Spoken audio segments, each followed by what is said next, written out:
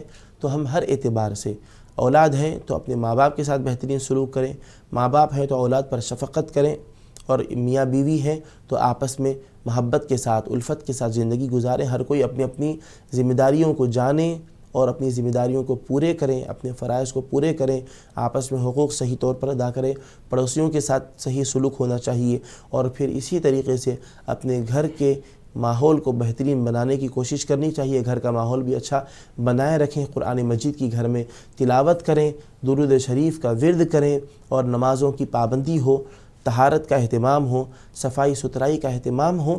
یہ ایسی چیزیں ہیں، اس کی وجہ سے ہمارا گھر بالکل پاک صاف اور ماحول کے اعتبار سے، روحانی اعتبار سے بالکل ایک روحانی اور نورانی فضا گھر میں بن جاتی ہے۔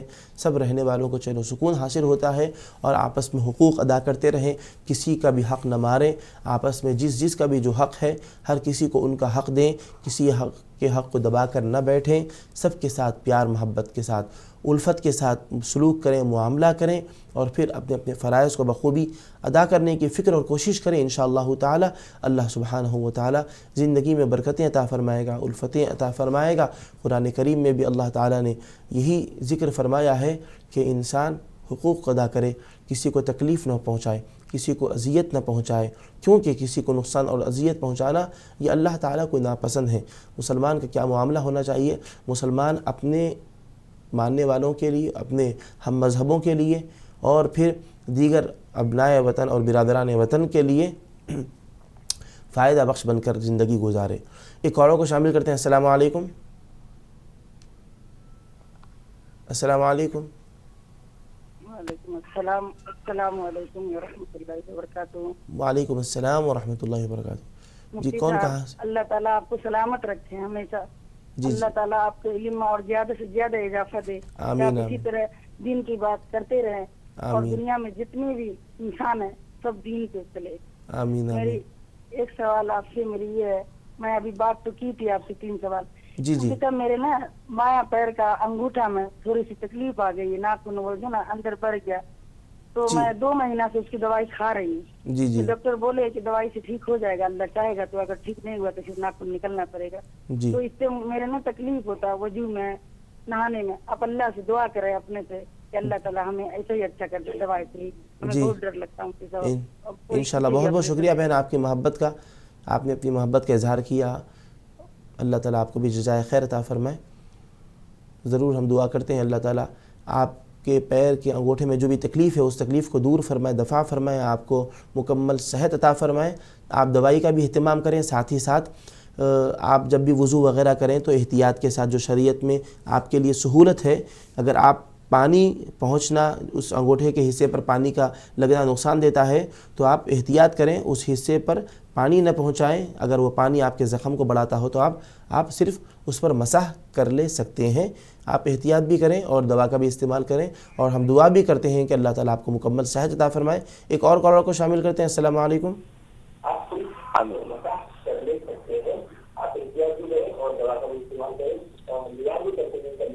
آپ اپنے ٹی وی کی آواز کو کم کریں۔ ہلو، السلام علیکم۔ آپ ہم سے گفتگو کریں، آپ لائیو پروگرام میں ہیں، اپنے ٹی وی کی آواز کو بند کر دیں۔ ٹھیک ہے جی کون کہاں سے بات کر رہے ہیں، کیا سوال کرنا چاہیں گے؟ جی، ہماری گھر کی اور بے برکت کی اور سکون کی یہ ہے۔ جی کیا آپ نے کیا کہا؟ آواز آپ کی بہت دھیرے آ رہی ہے۔ آپ ہلو، جی جی ہلو، جی جی آپ آواز سے، آپ کی آواز آ رہی ہے، بات اپنا سوال بتائیے۔ ہلو، آواز آ رہی ہے؟ جی ہاں آ رہی ہے۔ اچھا، جی گھر میں تو بے برکتی ہے آ رہی ہے، جی جی اور بچے کا کام ہونا تھا، جلدی نہیں ہو رہا، بچہ امتحان میں کامیاب ہونے والا ہے، ہو رہا ہے نہ ہو رہا ہے، تو 4 تاریخ اس کی امتحان ہے۔ جی جی ہلو، ہاں ٹھیک ہے، انشاءاللہ آپ کے بیٹے کے امتحان میں کامیابی کے لیے دعا چاہتے ہیں نا؟ امین امین، صحیح بات ہے جی ضرور آپ کو بتائیں گے۔ دیکھیے امتحان میں کامیابی کے لیے محنت کے ساتھ ساتھ نمازوں کا بھی اہتمام کریں، خود اللہ تعالیٰ کے دربار میں دعا بھی کریں کہ اللہ تعالیٰ مدد فرمائے، غیبی طور پر امتحان میں کامیابی ہو، اور ساتھ ہی ساتھ جب امتحان کے لیے اپنے گھر سے نکلیں اور ایگزام سینٹر پہنچیں تو دونوں موقعوں پر یہ آیت مبارکہ کی تلاوت کریں. اللہ تعالیٰ اس کی برکت سے مدد فرمائے گا. انا فتحنا لک فتحا مبینا، انا فتحنا لک فتحا مبینا. اس آیت مبارکہ کا ورد کریں گھر سے نکلنے سے پہلے 11 مرتبہ، اور اول آخر 7 مرتبہ درود شریف پڑھیں. جب امتحان سینٹر کو پہنچے، ایگزام سینٹر جو ہے وہاں پر بھی جب داخل ہوں تو اس آیت مبارکہ کا ورد کریں. اللہ تعالیٰ اس کی برکت سے امتحان میں کامیابی عطا فرمائے گا. اور گھر میں خیر و برکت کے سلسلے میں آپ نے سوال کیا ہے، گھر میں خیر و برکت کے سلسلے میں ضروری ہے کہ انسان جو بھی نوکری ملازمت کر رہا ہے ایمانداری سے کرے، اور کاروبار ہے تو حلال طریقے پر کاروبار کرے، جائز چیزوں کا انسان کاروبار کرے. اور اس کے ساتھ ساتھ گھر میں نمازوں کا اہتمام ہو، درود شریف کا اہتمام ہو، گھر میں طہارت اور صفائی ستھرائی کا اہتمام ہو. گھر کے افراد کھائیں تو سب ایک ساتھ بیٹھ کر دستر بچھا کر کھانا کھائیں. یہ سی چیزیں گھر میں برکت لانے والی ہیں. انشاءاللہ تعالی اس پر عمل کریں، ضرور اللہ تعالیٰ گھر میں برکت اور چین و سکون عطا فرمائے گا. ناظرین، وقت ہو چلا ہے پروگرام کے اختتام کا. ہم اس پروگرام کو اختتام کی طرف پہنچا رہے ہیں. آپ اپنے میزبان مفتی سید مصباح الدین کو اور منصف ٹی وی کی پوری ٹیم کو اجازت دیجیے. السلام علیکم ورحمۃ اللہ وبرکاتہ.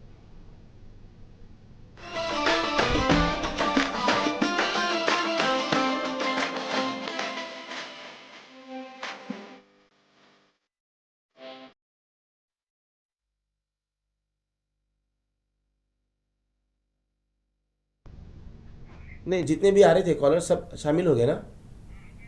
چلیے الحمدللہ. اوکے، السلام علیکم.